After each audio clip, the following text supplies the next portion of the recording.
একদিন বাদশাহ আকবর তার রাজসভায় বসে বসে তার যেমন চঞ্চল স্বভাব, যেমন মজা করার স্বভাব, সেরকম বসে বসে মজা করছিলেন। হঠাৎ তার অনেক দূরে এক এক হাত কাপড়, এক টুকরো কাপড় মেঝের মধ্যে পড়ে থাকে দেখলেন। এইবার তিনি তার একটা খাস চাকরকে ডেকে বললেন, যাও তো ওই কাপড়টা কুড়িয়ে নিয়ে এসো।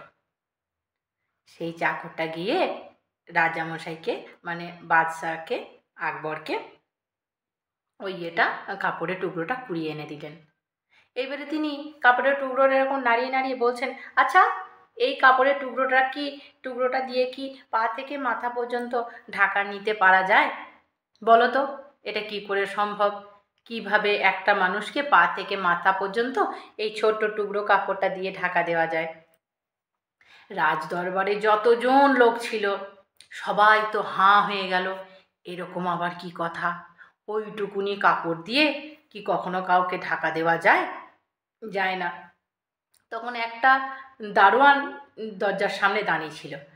সে থাকতে না পেরে বলল, রাজামশাই আপনি তো এত লম্বা চওড়া একটা ব্যক্তি, আমাদের বাদশাহ, আপনাকে তো অনেক দূরের কথা, একটা বামুনকেও এই এক হাত টুকরো কাপড় দিয়ে ঢাকা দেওয়া যাবে না, তো আপনাকে কি করে ঢাকা দেওয়া যাবে? এই শুনে একটা মন্ত্রীরও মনে বল এলো। সে বলল, হ্যাঁ হ্যাঁ, ওই বেটা দারোয়ান ঠিকই বলেছে। রাজামশাই আপনি এত উঁচু পুরু চওড়া মানুষ, আপনার এত শরীর স্বাস্থ্য ভালো, ওই এক হাত টুকরো কাপড় দিয়ে কি আপনাকে ঢাকা দেওয়া যায়? কোনো রকমই আপনাকে এই এক টুকরো কাপড় দিয়ে ঢাকা দেওয়া যাবে না। এই কথা শুনে বাদশা তো ভীষণ খুশি হলেন। এরকম সময় সবাই যখন রাজসভায় হৈ হৈ করছে, প্রবেশ হলো বীরবলের। বীরবল বলল, কি হলো রাজামশাই, এত রাজসভায় হইচই কেন? তখন রাজামশাই বললেন, এই দেখো এই এক হাত এক টুকরো কাপড়, এইটা দিয়ে কাউকেই কিন্তু ঢাকা দেওয়া যায় না, ঢাকা দেওয়া অসম্ভব। তখন বীরবল বলল, কেন? একটা মানুষের যদি কোনো কাজ করব মনে করে, তাহলে মানুষের পক্ষে অসম্ভব কোনো কাজই কিন্তু নেই। ওই এক হাত টুকরো কাপড় দিয়ে আপনাকে ঢাকা দেওয়া যাবে। এইবারে যারা সব ওই রাজসভায় ছিল তারা হৈ হৈ করতে লাগলো, এ আবার কি কথা, এ আবার কি কথা, এটা কোনো দিন হয়? একটা ছোট বাচ্চাকে পর্যন্ত ওই এক টুকরো কাপড় দিয়ে ঢাকা দেওয়া যাবে না, আমাদের রাজামশাই বাদশাহ এত লম্বা চওড়া মানুষ, এত দহাশয়ী মানুষ, ওই এক হাত কাপড়ের টুকরো দিয়ে কিভাবে ঢাকা দেওয়া যাবে? বীরবলের উপর সবাই রাগ করতে লাগলো যে বীরবল নিজেকে এত চালাক মনে করে, এত চালাক মনে করে, সব জিনিসেই তর্ক করবে। তো বীরবল বলল, রাজামশাই আপনি একটা কাজ করুন, আপনি এই মেঝের মধ্যে এসে বসুন। মেঝের মধ্যে বসলো। এইবারে যেরকম এরকম করে বসে, এরকম করে বসে এরকম করে মাথাটা নিচু করে পায়ের কাছে মাথাটা নিয়ে এসে গুটি সুটি মেরে এরকম করে বসতে বলল বীরবল।